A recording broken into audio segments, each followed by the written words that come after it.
Hey, Pat here, and in this episode, I want to talk with you about my 5 favorite local marketing tactics. So let's get to it.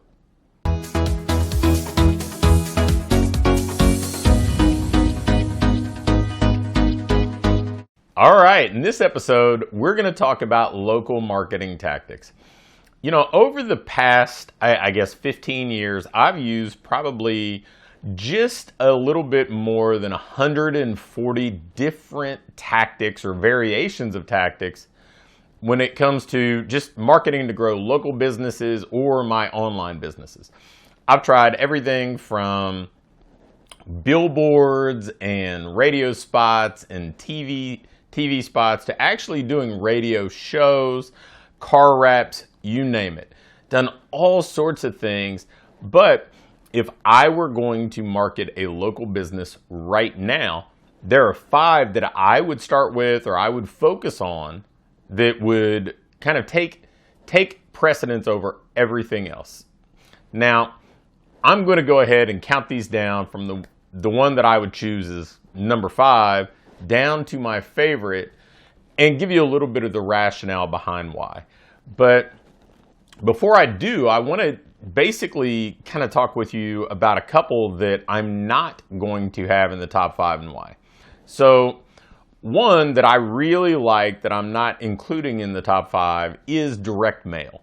I love direct mail, and frankly, with an established business with stable revenue, with a little bit of cash flow that I can reinvest into marketing, direct mail would definitely be a part of what I do. But it is something you have to invest money in, and you need to have enough cash flow. You're not always going to get an immediate return from it. So, you know, I would probably push that back and not do that till my business was a little bit stronger, a little bit more stable.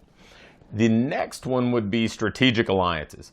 I'm a huge advocate of strategic alliances and use them in my business now, but it is reliant on somebody else working with you. It's reliant on somebody else being cooperative that usually you don't have a pre-existing relationship with. So with that being said, the 5 that I would focus on, number 5, it would be networking. Whether that be organic networking or structured networking, it's going to be something that I have control over. I don't really need any gatekeeper to let me in to do public speaking. I don't need a business to be willing to dedicate a lot of time and energy to me.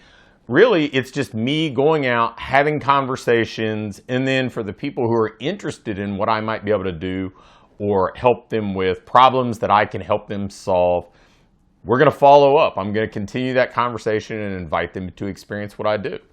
Now, sure, we can accelerate the effectiveness of organic networking by attending structured networking events. And sometimes there's a small cost associated with those, like going to Chamber of Commerce or BNI or any other affinity group. But it's not a prerequisite. I mean, if you want to go out and network right now, you can. There are people that you can go out and have conversations with, and conversions always begin with conversation. So networking would be the first of my 5. The second of my 5 would be organic online marketing. Now, I think of this as kind of networking online because really all we're trying to do is go out and connect with people online and add value to their life. So really, it's probably going to be just doing videos, picking a specific platform, whether it be doing Facebook videos or YouTube videos, but I'm going to answer the questions that my clients are asking because I know that if I want to attract more people like my clients, they probably have similar questions. So I'm going to treat the audience that is viewing these videos as clients that I'm going to coach for free until they're willing to pay me to coach them. Now, the key to this, because it is free, is being consistent, being willing to show up day after day. So if I'm going to employ organic online marketing, I'm going to commit to saying, hey, I'm going to do this for 6 months, day after day, so I can earn the right to be good at this, so I can develop a proficiency at it and really start to reap the rewards. Because if you're willing to do something for 6 months consecutively and really dive in and get to be proficient at it, it's not too hard to jump to that top 5, 3, maybe even 2% of the people who use that medium just because of the work that you put in. So that would be number 2 on my list. Number 3 would be what I call introduction-based referral marketing. Now, there are 2 different types of referral marketing. The latter I'll talk to you about in a couple minutes, but introduction-based referral marketing, I think, is the one that we overlook the most. Introduction-based referral marketing is pretty simple. I mean, really, what we're asking somebody to do is just introduce us to the other people in their lives. Now, simple ways that we could employ this: we could give clients a gift card to share with other people. We could make a post on social media. That video that I just talked about when it comes to online organic marketing, we could simply say, hey, would you be willing to share this? I mean, how simple is that? Asking a client to share something. If you have a book or a special report or a checklist that would be valuable to people, asking your clients to share that. See, the key here is basically saying, okay, here's something that you can give to other people to add value to their life. Now, if we want to take this to the next level, we can ask for specific introductions. If we want to do something along the lines of a strategic alliance, but we want to make this more comfortable, get our foot in the door more easily, we can ask our clients to basically be strategic alliance partners and to introduce us to their customer base, client base, patient base, employees. We could ask them to make introductions to other people who could do those things. But we're never cold calling, so it's going to be more efficient.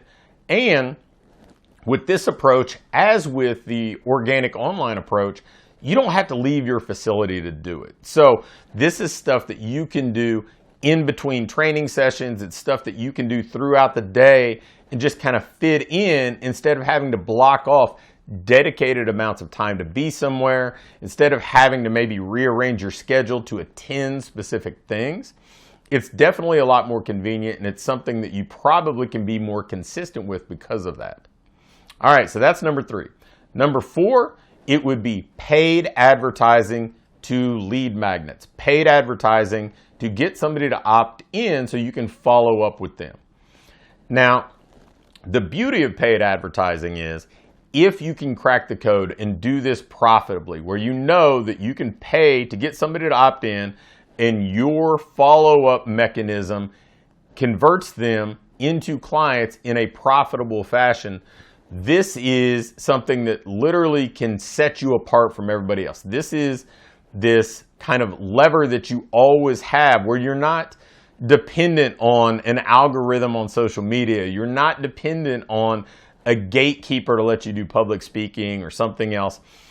Being able to profitably use paid advertising is something that very few do, but the people who do it essentially become recession resistant. So if you can do this, understand, I'm not talking about driving a lead directly to an offer.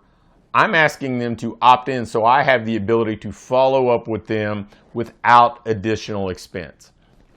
And then the last of the 5 would be traditional invitation-based referral marketing.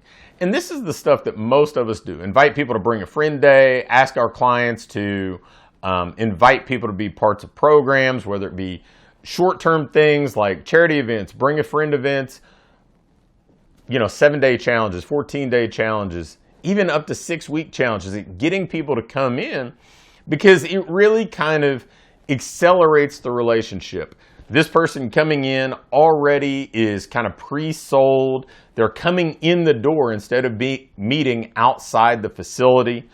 They're past this kind of anxiety and stress that comes with joining somewhere new and not knowing people, because they're coming with a friend who's already going to be able to make them comfortable and confident in this environment. So that's great. The drawback to it is you can only do it so often before before it kind of becomes a burden on the clients. They can only go and ask so many people so often before, they're starting to feel like a sales rep on behalf of your business instead of just a loyal advocate for what you do. So it's the most powerful one, but we have to blend in at least a couple of the other 4 if we're going to get the best possible results. So there are the 5 local marketing tactics I would employ for a local business, no matter what the marketing landscape is, no matter what the economy is.